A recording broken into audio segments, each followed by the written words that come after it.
précédente, on a fait la recherche graphique de l'ensemble des zéros d'une fonction. Maintenant, on fait la recherche analytique de l'ensemble des zéros d'une fonction.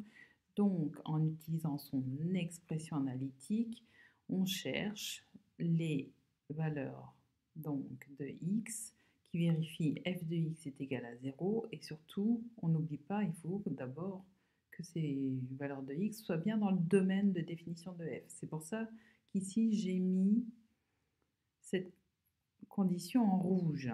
Et je te l'ai répété ici en rouge pour que tu comprennes bien que c'est important. Donc, on a les mêmes fonctions que celles de la page 10, celle de la page précédente, on avait cherché leur domaine. Et maintenant, on cherche leur domaine, on cherche leur ensemble des zéros. Et donc, on doit résoudre les équations f de x, donc ici l'équation f de x égale à 0, avec x qui appartient au domaine de f. Là, on devra résoudre l'équation g de x égale à 0 avec x qui appartient au domaine de g, et ici h de x égale à 0 avec x qui appartient au domaine de h. Donc, f de x égale à 0, on se retrouve avec 3x au cube moins 13x carré moins 10x égale à 0.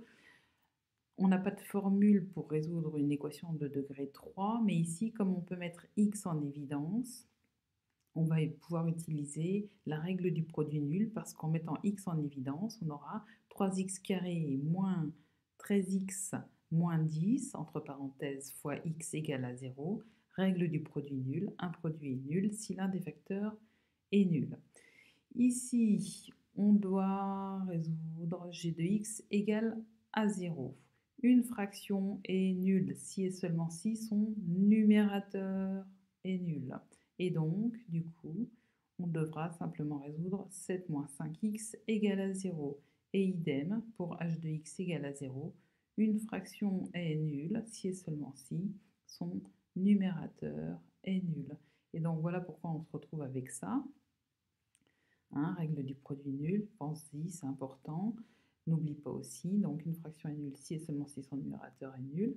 Donc ici, on se retrouve, je fais celui-là puisque c'est simple. G de x égale à 0, il faut que x appartienne au domaine de g.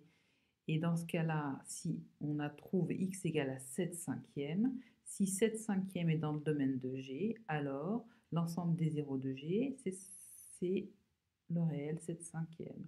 Idem ici, on trouve juste une seule valeur de x pour lesquelles 7 moins 5x est égal à 0.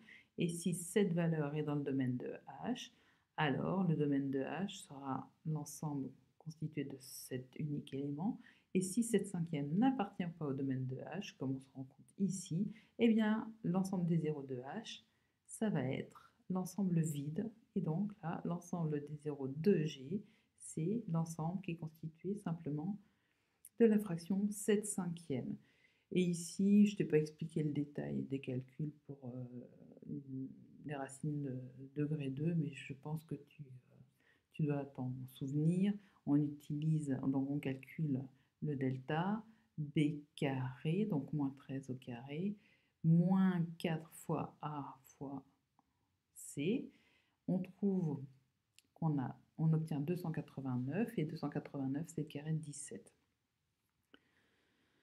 Et donc, ici, on écrit le fait que x doit être égal à moins b plus ou moins radical de delta, le tout sur 2a. C'est pas la peine de faire ce produit-là parce que la plupart du temps, on peut faire des simplifications. Parce que là, donc, quand on fait 13 plus 17, on tombe sur un nombre pair. Et quand on fait 13 moins 17, on tombe aussi sur un nombre pair. Donc, c'est pour ça qu'ici, tu n'as pas intérêt à développer. Donc, voilà. On voit que dans le domaine de f, on a dans l'ensemble des zéros de f, on aura 3 valeurs. On a un ensemble à 3 valeurs. Pour l'ensemble des zéros de g, on en a une. Et pour les zéros de h, on n'en a aucune. Donc, c'est l'ensemble vide.